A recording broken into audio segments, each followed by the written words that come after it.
আলাইকুম। আজকে আমি একই ইনগ্রেডিয়েন্টসে দুটো একটা তালের বড়া এবং আরেকটা তালের চুষি পিঠা বানাবো, যেটাকে তালের পিঠা বলা হয়।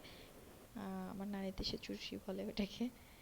আর এটা হচ্ছে কলা গাছের বাকল, যেটার উপরে বাকলের উপরে যেই তেল তেলে প্রলেপটা থাকে ওটা কেটে নিয়েছি, কারণ ওটা না কাটলে এরকম ডিজাইন ডিজাইন হতো না। এটা হচ্ছে আজকে লাগবে যা নারকেল, চিনি, তাল তো অবশ্যই লেগেছে, আর এটা হচ্ছে চাউলের গুঁড়ি। আমরা চাউলের গুঁড়িটা কাঁচাটাই দিয়েছি। এখন এটা হচ্ছে ভেজে নিয়েছি, একটু নরম নরম করে নিয়েছি যেহেতু বড়া বানাবো। একই ইনগ্রিডিয়েন্টসে আমি দুটো রেসিপি দেখানোর ট্রাই করছি, আপনারা মনোযোগ সহকারে দেখুন। পিঠা বলুন আর বড়া বলুন, যেটাই হোক বানিয়েছি। একটা বড়াটা হচ্ছে এভাবে বানাচ্ছি, এক ইনগ্রিডিয়েন্টসে মিক্স করে চুষিটা চুষি পিঠা যেটা বানিয়েছি সেটার অংশটুকু আলাদা করে রেখেছি, আর বড়াটা আলাদা করে রেখেছি। বড়াটা একটু নরম করতে হবে এই জন্য আলাদা, আর ওটা একটু শক্ত শক্ত থাকতে হবে এই জন্য ওটা অর্ধেক করে নিয়েছি। কিন্তু ইনগ্রিডিয়েন্টস যা কিছু সম্পূর্ণ একই। হয়ে গেছে তালের বড়াটা।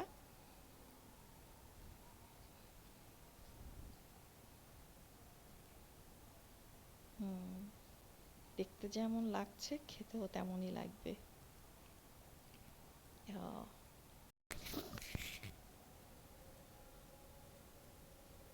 দেখুন পিঠার ভিতরেরটা অনেক ভালো হয়েছে।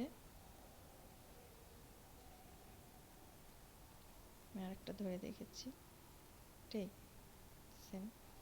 এখন চলে যাব তালের পিঠা বানাতে। এই যে পিঠা বানানো হচ্ছে, আমি বাকিগুলো বানিয়ে নিয়েছি, আম্মুকে কিছু দিয়েছি জাস্ট ভিডিওটা করার জন্য। ভিউয়ার্স, আপনারা কিন্তু আমার চ্যানেলটা সাবস্ক্রাইব করতে ভুলবেন না।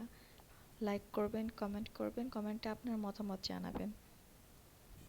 এই দেখুন সে তালের বাকল বলছি, অ্যাকচুয়ালি আমার তালের বাকল চলে আসে। কলার বাকলটা দিয়ে কিভাবে ডিজাইন করছি,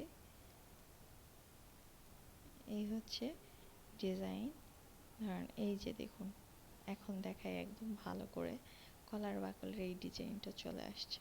এই ডিজাইনটা অসম্ভব সুন্দর লাগে, আপনারাও পাশাপাশি করে নিতে পারেন। সাদা সিধা হলে সবসময় তো ভালো লাগে না, মাঝে মাঝে একটু ডিজাইন করে খেতেও ভালো লাগে।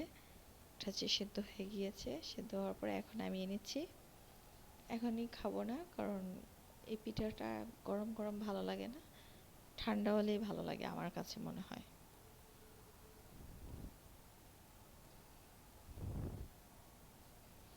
যে ঠান্ডা হয়ে গিয়েছে, এখন একটা পিঠা টেস্ট করব। অনেক ভালো হয়েছে। কাঁচা চাউলের গুঁড়ি তো এই জন্য পিঠাটা সাদা সাদা হয়েছে। আপনারা একটু টেলে নেবেন, গরম করে নেবেন পিঠা বানানোর আগে, তো অন্যরকম স্বাদ পাবেন।